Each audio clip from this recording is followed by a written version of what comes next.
সমস্ত যজ্ঞের উদ্দেশ্য হচ্ছে পূর্ণ জ্ঞানে অধিষ্ঠিত হয়ে জড় বন্ধন থেকে মুক্ত হওয়া। সমস্ত যজ্ঞের উদ্দেশ্য, সমস্ত যজ্ঞের উৎসকে যজ্ঞপতি শ্রী বিষ্ণু ভগবান, তাই না? তো সেই ভগবানকে আরাধনা করা, ভগবানের কর্ম করা, ভক্তের হচ্ছে নির্দেশ আদেশ পালন করা, সেই যজ্ঞই আমাদের শ্রেয়স্কর। বুঝতে পারছেন? তো সেই জন্য এখানে বলা হচ্ছে সেই যজ্ঞ করার ফলে আমাদের কি হবে? আমাদের জড় বন্ধনের সমাপ্তি ঘটবে। বুঝতে পারছেন?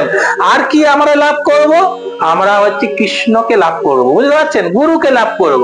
প্রেমময়ী সেবা, প্রেমময়ী সেবা, যে দ্বারা সেই সেবার দ্বারা হচ্ছে কোন রকম কামনা, কোন রকম বাসনা থাকবে না। সেবা মানে হচ্ছে আমাদের কামনা আর বাসনার থেকে মুক্ত হওয়া। বুঝতে পারছেন? কিন্তু সেবা মানেই আমরা কি করছি? নিজের হচ্ছে দেহাত্মক বুদ্ধি প্রয়োগ করার ফলে আমরা শুধুমাত্র ইন্দ্রিয়কে অনুভূতি, ইন্দ্রিয়কে হচ্ছে পাওয়ার হচ্ছে প্রয়াস করছি, করছি না? হচ্ছে তো, তাই তো হচ্ছে। তো সেই জন্য এখানে বলছে আমাদের অবশেষে শ্রীকৃষ্ণের প্রতি অপ্রাকৃত প্রেম লাভ করে অপ্রাকৃত জগতে উত্তীর্ণ হওয়া। তাহলে বুঝতে পারছেন? অপ্রাকৃত জগতে, অপ্রাকৃত জগৎ কোনটা? যে জগৎ হচ্ছে নষ্ট হয় না, যে জগৎ হচ্ছে চিন্ময় স্তরে আছে। বুঝতে পারছেন? আর এই অপ্রাকৃত স্তরটা লাভ কোথা থেকে হতে পারে? কে বলতে পারবেন? এই অপ্রাকৃত স্তর লাভ হয় কৃষ্ণ ভাবনার থেকে। বুঝতে পারছেন? যখন আপনি কৃষ্ণ ভাবনায় অধিষ্ঠিত থাকবেন তখনই কিন্তু আপনি সেই অপ্রাকৃত স্তরে থাকবেন। খুব গুরুত্বপূর্ণ, তাই না? তো সেই জন্য বলা হচ্ছে সেই অপ্রাকৃত জগতে উত্তীর্ণ হয়ে তা নিত্য সহচর্য লাভ করা। যখন আপনার চেতনা চিন্ময় হয়ে যাবে না, আপনার যখন আপনি সেই জড় কবলে অধিষ্ঠিত থাকবেন না, যখন আমরা হচ্ছে পূর্ণ রূপে, পূর্ণ মাত্রায় আমরা সেবামূলক হচ্ছে কার্য সম্পাদন করব, তখন কিন্তু আমাদের স্তরটা অনেকটা উন্নত হয়ে যাবে। আর তার ফলটা স্বরূপ কি হবে? আমরা আনন্দ লাভ করবো। বুঝতে পারছেন? আনন্দ এই জগতে পাওয়া যায়, কিন্তু এই আনন্দের আমরা উৎসটা হচ্ছে খুঁজে পাই না। বুঝতে পারছেন? আনন্দ পাওয়ার জন্য দিন রাত পরিশ্রম করি, কিন্তু ফলস্বরূপ আমরা কিছুক্ষণের জন্য আনন্দিত হতে পারি, কিন্তু আবার দুঃখে রূপান্তরিত হওয়া হয়। কি হয় না? আমরা হয়তো, হ্যাঁ? তো সেই আমরা হচ্ছে প্রকৃতপক্ষে সেই আনন্দ আমাদের হচ্ছে যিনি হচ্ছে সচ্চিদ আনন্দ, যিনি হচ্ছেন যজ্ঞপতি, সেই ভগবানকে কি করতে হবে? তুষ্ট করতে হবে। বুঝতে পারছেন? সেই ভগবানকে হচ্ছে খুশি করতে হবে। তার ফলস্বরূপ আমাদের হচ্ছে জ্ঞানময় যজ্ঞ আমাদের লাভ হবে। যে আমরা হচ্ছে জ্ঞান কাদের বেশি আছে? আমাদের আছে না? সবাইকার নেই তো, সবাইকার নেই, কারণ তারা হচ্ছে অন্য অন্য স্তরে আছে। মানুষ হচ্ছে কিন্তু হচ্ছে ফুল, একদম ফুল ফর্মে হচ্ছে, কিন্তু হচ্ছে ওই হচ্ছে অপ্রাকৃত স্তরে থাকতে পারে। পারে কি পারে না? বুঝতে হবে, তাই না? বলছে কিন্তু তা সত্ত্বেও প্রত্যেকটি যজ্ঞের একটি নিগূঢ় রহস্য আছে, যা যজ্ঞ অনুষ্ঠান করতে হলে সেই রহস্য সম্বন্ধে অবগত হওয়া প্রয়োজন। অবশ্যই। যেমন হচ্ছে দ্রব্যময় যজ্ঞ করা হচ্ছে, দ্রব্যময় যজ্ঞ অর্থাৎ হচ্ছে যে দ্রব্য হচ্ছে গ্রহণ করা হচ্ছে, মানে যে আমরা হচ্ছে প্রসাদ পাচ্ছি, সেই দ্রব্যময় যজ্ঞ। ধান চাল উৎপন্ন হচ্ছে, প্রকৃতির থেকে আসছে, আবার প্রকৃতির মাধ্যম করে ভগবানের কাছে চলে যাচ্ছে। ভগবান দিচ্ছে প্রকৃতিকে, প্রকৃতি আমাদের কাছে প্রদান করছে, আবার আমরা হচ্ছে গুরু পরম্পরা দ্বারাই আবার ভগবানের কাছে পাঠিয়ে দিচ্ছি। তার মানে এলো যে এখান থেকে আবার সরাসরি সেখানে চলে গেল। বুঝতে পারছেন? এই দ্রব্যময় যজ্ঞ করার ফলে কি হলো? ভগবানের সেটা প্রসাদ হয়ে গেল, আর প্রসাদ রূপী যখন হচ্ছে ভক্তেরা পায়, তখন কি হয়? ধীরে ধীরে হচ্ছে কি হয়? অন্তরে সমস্ত কিছু হচ্ছে যেগুলো পাপ করার প্রবণতা গুলো থাকে না, সেগুলো কি হয়? মুক্ত হয়, তাই না? বুঝতে হবে। তো দ্রব্যময় যজ্ঞ যেমন সংকীর্তন যজ্ঞ, হরিনাম যজ্ঞ, তাই না? হরিনাম যজ্ঞ হচ্ছে কেন করা হচ্ছে? যাতে আমরা হচ্ছে ভগবানের চিন্তন সবসময় করতে পারি, আর এই অপ্রাকৃত নাম আমাদের কণ্ঠে আসার ফল কি স্বরূপ? আমাদের হচ্ছে পাপগুলো বিনষ্ট হয়। হবে কিনা? যিনি হচ্ছেন ভগবানকে, ভগবানের নামকে আশ্রয় করে, তার কি তিনি হচ্ছে পাপ কার্যে লিপ্ত হতে পারবে?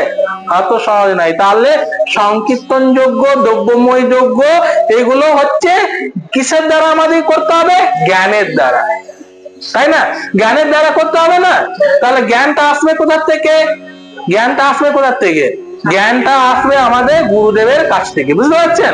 আমরা ইচ্ছাকৃত ভাবে ইচ্ছা মতো যদি কোন রকম করি, তাহলে কিন্তু সে জ্ঞান আমরা উপলব্ধি করতে পারবো না।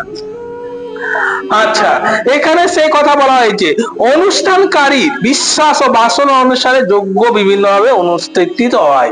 কি অনুষ্ঠানকারী, যিনি হচ্ছেন এই যজ্ঞ অনুষ্ঠান করছে, গুণ ও কর্ম অনুসারে, যেমন ভক্ত, ভক্ত তিনি হচ্ছেন যজ্ঞ অনুষ্ঠান করছে, ঠিক আছে, বুঝতে পারছেন। কিন্তু সেই যজ্ঞ হচ্ছে একমাত্র হচ্ছে যজ্ঞপতিকে খুশি করার নির্দেশে নিবেদিত হচ্ছে, হচ্ছে কিনা। আবার আমরা যারা জড় বন্ধনে আবদ্ধ আছি, বুঝতে পারছেন, যারা হচ্ছে কামনা বাসনা দ্বারা আবদ্ধ, তারাও কিন্তু যজ্ঞ করছে, কিন্তু তাদের যজ্ঞটা কি কিসে রূপান্তরিত হচ্ছে? হ্যাঁ, শুধুমাত্র দেহগত ভাবে, দেহকে কিভাবে আরো পরিসর তৃপ্তি করতে পারি, আর কি করে এই জগৎকে আরো ভালোভাবে ভোগ করতে পারি, তারাও কিন্তু হচ্ছে যজ্ঞ করছে, বুঝতে পারছেন। প্রত্যেকটি প্রাণী হচ্ছে যজ্ঞ করছে। তো আমাদের যজ্ঞটা হচ্ছে ভগবান নিবেদিত করার ফলে কি হবে, আমরা হচ্ছে কুলস মুক্ত হতে পারবো, বুঝতে পারছেন। হ্যাঁ, নামকে আশ্রয় করুন, ভগবানকে আশ্রয় করুন, গুরুদেবকে আশ্রয় করুন, গ্রন্থকে আশ্রয় করুন, শাস্ত্র গ্রন্থ ভক্ত আশ্রয় করুন। এগুলো দিব্য দিব্য, এগুলো অপ্রাকৃত। এই অপ্রাকৃত তত্ত্ববধানে অপ্রাকৃত সহচার্যে থাকবো না, তখন অটোমেটিক আমাদের হচ্ছে ভগবানের স্মরণ আসবে, আসবে আসবে না, বুঝতে হবে, তাই না। তো সেই জন্য বলা হচ্ছে অপ্রাকৃত দিব্য জ্ঞান লাভ করার কামনা কেউ যখন জ্ঞান যজ্ঞের অনুষ্ঠান করে, সেই যজ্ঞ অপ্রাকৃত জ্ঞান রহিত কর্মযজ্ঞকে শ্রেয়। দেখুন, সেই জন্য বলছে যে অপ্রাকৃত দিব্য জ্ঞান লাভ করার কামনায়, অপ্রাকৃত দিব্য জ্ঞান কোনটা? কৃষ্ণের উদ্দেশ্য হচ্ছে যে যজ্ঞ করা হচ্ছে, বুঝতে পারছেন। দেহগত ভাবে নয়, নিজের দেহের জন্য যজ্ঞ নয়, সবকিছু ভগবান নির্দেশিত, ঠিক আছে। তো সেই তখন কি কামনায় যখন জ্ঞান যজ্ঞের অনুষ্ঠান করে, তখন তো তার জ্ঞান জ্ঞানের মধ্যে থাকে কি থাকে না। হ্যাঁ, যিনি হচ্ছেন জ্ঞানময় যজ্ঞ করছেন, তিনি জ্ঞানের স্তর অধিষ্ঠিত, নিশ্চয়। যেহেতু তার জ্ঞান এসছে বলে তিনি হচ্ছেন কৃষ্ণ গুরুর জন্য হচ্ছে করছে। সবাই করছে? সবাই করতে পারছে না, কিন্তু কে করছে? যিনি হচ্ছেন জ্ঞানের স্তরে অধিষ্ঠিত আছে, বুঝতে পারছেন, ক্লিয়ার। তো সেই জন্য বলা হচ্ছে সেই যজ্ঞ অপ্রাকৃত স্তরে উন্নত হয়, বুঝতে পারছেন। যখন আপনি জ্ঞানের দ্বারা যে আমি হচ্ছে ভগবানের নিত্য দাস, আমি ভগবানের প্রসাদ পাবো, আমি ভগবানের, আমাকে কণ্ঠ কান দিয়েছে, আমি ভগবানের কথা শ্রবণ করবো, এইগুলোর দ্বারা যখন জ্ঞান যার উপলব্ধি হয়, তখন কোন স্তরে থাকে? অপ্রাকৃত স্তরে থাকে, বুঝতে পারছেন, খুব ক্লিয়ার। তো সেই জন্য বলা হচ্ছে সেই অপ্রাকৃত জ্ঞান রহিত কর্মযোগ্য থেকে সেই অপ্রাকৃত, বুঝতে পারছেন।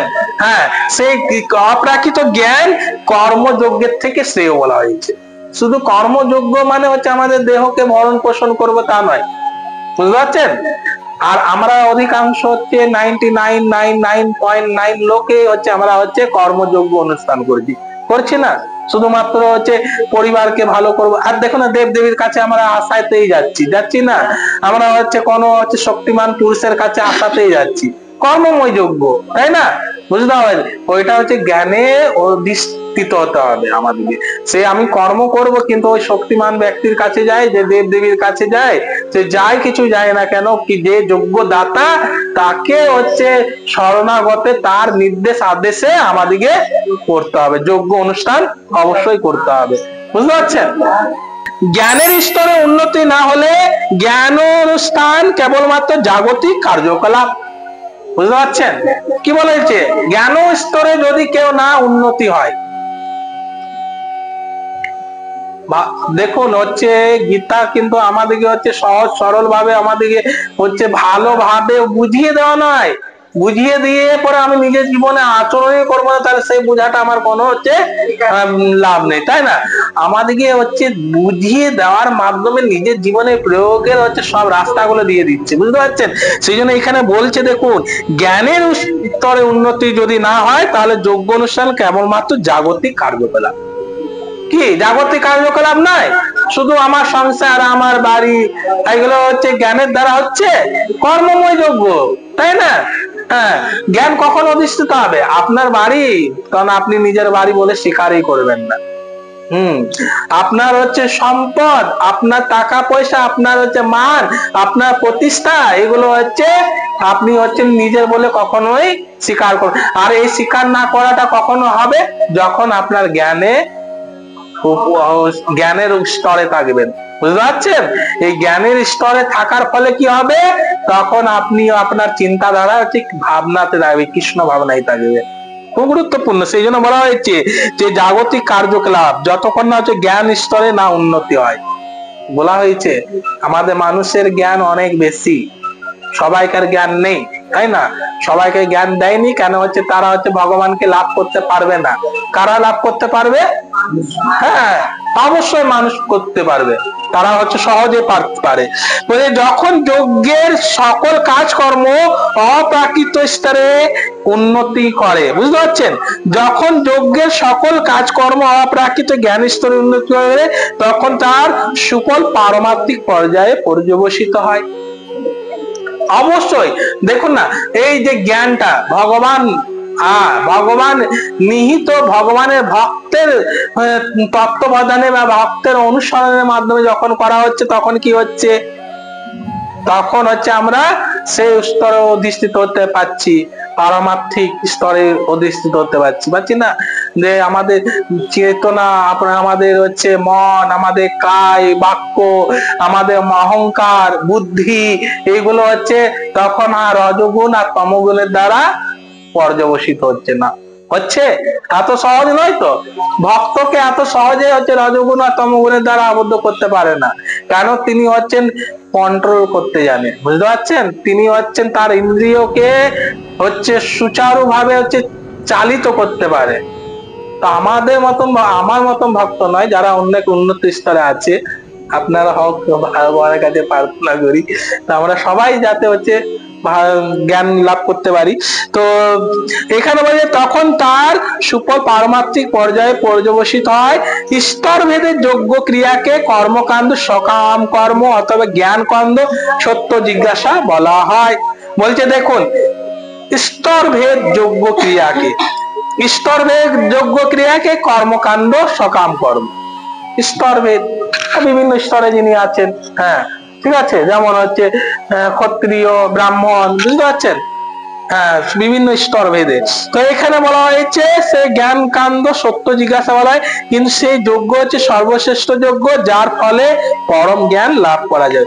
যেমন হচ্ছে দেখুন, ব্রাহ্মণ হচ্ছে স্তরে আছেন যিনি, তিনি হচ্ছেন প্রকৃতপক্ষে হচ্ছে ব্রাহ্মণ স্তর তো লাভ করেছেন, কিন্তু হচ্ছে তার গুণগুলো হচ্ছে ব্রাহ্মণত্ব হওয়া। বুঝতে পারছেন?